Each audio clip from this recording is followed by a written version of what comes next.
Britain की एक postal service company ने कॉर्नवॉल से सेंट मैरीज द्वीप तक ड्रोन के जरिए पीपीई किट और कोरोना टेस्ट किट जैसी चीजों की डिलीवरी का ट्रायल किया। ऐसा पहली बार हुआ कि ड्रोन का इस्तेमाल एक शहर से दूसरे शहर के बीच दूर दराज के इलाकों में सामान पहुंचाने के लिए किया गया।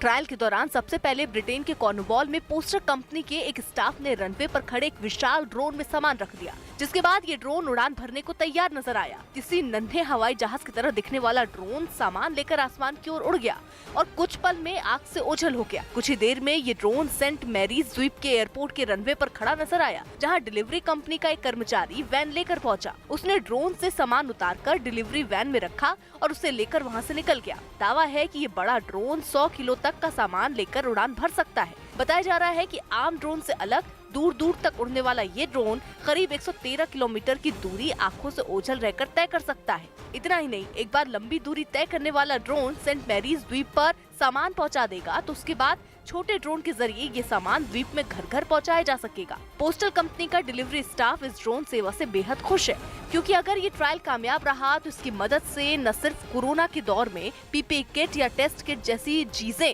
दूर के इलाकों में पहुंचाई जा सकेंगी, बल्कि ये आमतौर पर भी कई दूसरे आइटम की डिलीवरी के लिए इस्तेमाल किया जा सकेगा।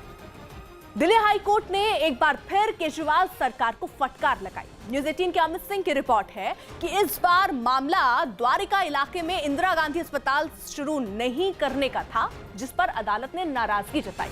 असल में दिल्ली सरकार के वकील ने पिछली सुनवाई में दावा किया था कि 250 बेड वाला ये अस्पताल शुरू हो गया है, लेकिन सुनवाई के दौरान एक वकील ने जानकारी दी कि उस अस्पताल में एक भी मरीज को दाखिला नहीं मिला है। तब दिल्ली सरकार के वकील ने पोल खुलती देख ये कबूल किया कि अस्पताल चालू नहीं हुआ है, जिस पर हाईकोर्ट भड़क गई और फटकार लगाया कि शनिवार को मीडिया में खबर थी कि इंदिरा गांधी अस्पताल चालू हो गया है और आज मंगलवार को वो कह रहे हैं कि चालू नहीं है। इस मामले में जज ने दिल्ली सरकार से हलफनामा दाखिल करने के लिए कहा है। पीएम नरेंद्र मोदी ब्रिटेन में होने वाले G7 समिट में व्यक्तिगत तौर पर हिस्सा नहीं लेंगे। कोरोना के बिगड़ते हालात की वजह से पीएम मोदी ने ब्रिटेन का अपना दौरा रद्द कर दिया है। विदेश मंत्रालय की जानकारी के मुताबिक कोरोना की मौजूदा स्थिति को देखते हुए पीएम मोदी G7 समिट में व्यक्तिगत तौर पर मौजूद नहीं रहेंगे। हालांकि पीएम मोदी G7 की बैठक में वर्चुअल तौर पर हिस्सा ले सकते हैं। दरअसल भारत G7 समिट का मेंबर नहीं है, लेकिन ब्रिटेन के पीएम बोरिस जॉनसन ने पीएम मोदी को बैठक में शामिल होने के लिए विशेष तौर पर आमंत्रण भेजा था। गुजरात के मोरबी से एक दिल दहला देने वाली तस्वीर सामने आई, जिसमें एक बुजुर्ग महिला को उसका बेटा झाड़ू से पीटता दिखा। ये वीडियो करीब 20 दिन पुराना बताया गया और हाल ही में वायरल हुआ है, जिसमें एक शख्स एक बुजुर्ग महिला को झाड़ू से मारता दिखा। इससे पहले वो बूढ़ी महिला एक कमरे में लेटी दिखी, जिससे एक औरत वहाँ से जबरदस्ती उठाकर ले गई, लेकिन बाहर निकलकर थोड़ी दूर चलते ही बुजुर्ग औरत जमीन पर बैठ गई। फिर क्या, उसका बेटा झाड़ू लेकर वहाँ पहुँच गया।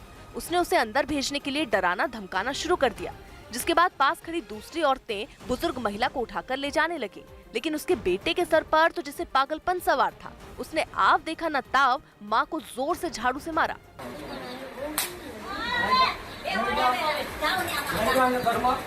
ये वीडियो वायरल होते ही पुलिस ने मां से मारपीट करने वाले बेटे के खिलाफ कड़ी कार्रवाई करने का भरोसा दिया।